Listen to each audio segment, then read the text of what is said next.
But beyond that is the level of actual pure existence, pure light as a soul.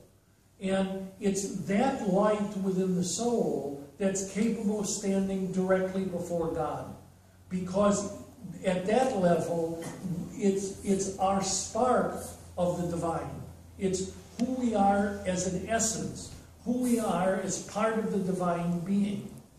And the objective in Jewish thinking is to connect with, to transcend our everyday self, our personality, our thoughts, our desires, and move into a state of just pure joy and pure existence and pure light.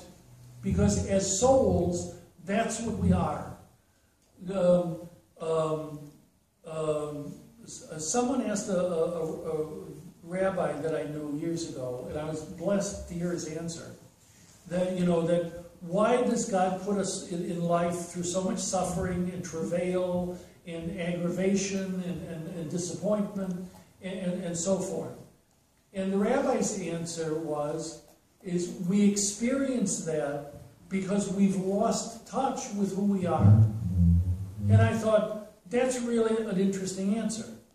Because what he's basically saying it's that God did not create us as souls in order to suffer, to be in pain, to be in sorrow, etc. We as human beings incarnate into life to learn things. And part of the learning process is trial and error, what works, what doesn't work. And it's going to involve the duality of pleasure and suffering.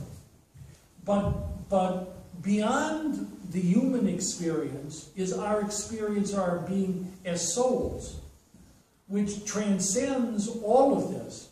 That our physical being and our physical life is sort of a learning process. We've sort of been put here because the circumstances are so difficult that it gives us a lot of opportunity to learn things. But that doesn't mean that's who we are. It just simply means that's what we're experiencing. And where the Jewish thought makes a differentiation is it says it's extremely important to value the learning experience. But on the other hand, one should not get identified with it, because we are much higher beings as souls, as reflections of divine light, of pure eternal beings that are composed of directly of the divine, that are all light, and that at pure root are all joyous expressions of being. And we need to periodically find a way to transcend being totally focused on the physical level, to move up to higher realms in which you draw closer to God and have more direct experiences with God, because you're having a more direct experience with yourself. That the one is the foundation of the other. And the pathway, at least that I advocate, is going through into the void. That to periodically go into the void, into the dark, into the unknown, in order to reach the light. That on a physical level, the Jewish view is that the light is, on the physical level, born out of the dark. That in the Genesis story, God created night first, then said, "Let there be light," and the light emerged, and the chaos of the dark got ordered. On a higher level, it tends to work the other way around. That there's an eternal light, a vast light of being beyond the darkness. So if we can either penetrate the mystery of our lives, go into that sense of unknowingness that I'm referring to as the void, then we're crossing the threshold toward the light. And that's when we stand in God's presence.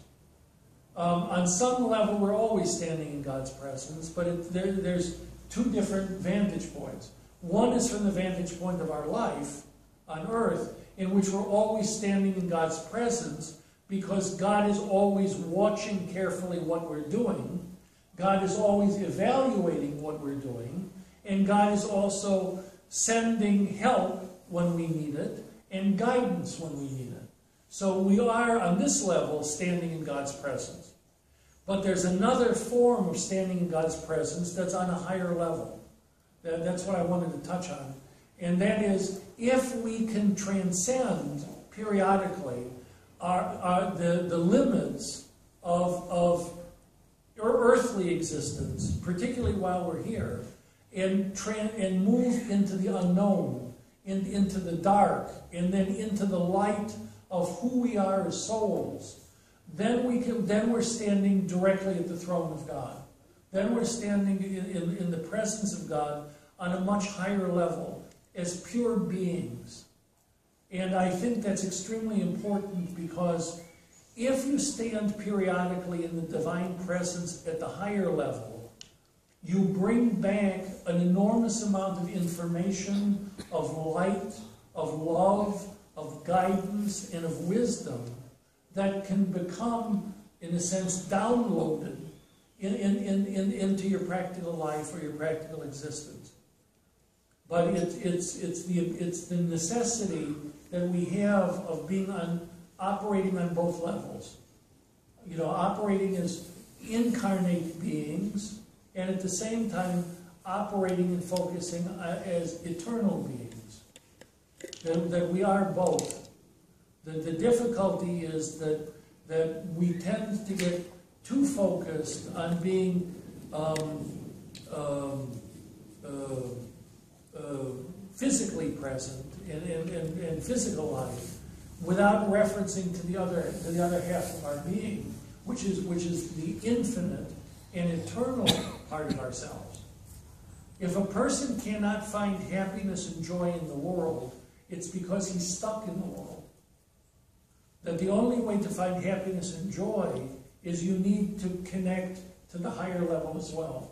You need to connect to the transcendent level of the soul, not just the immanent level of one's incarnation.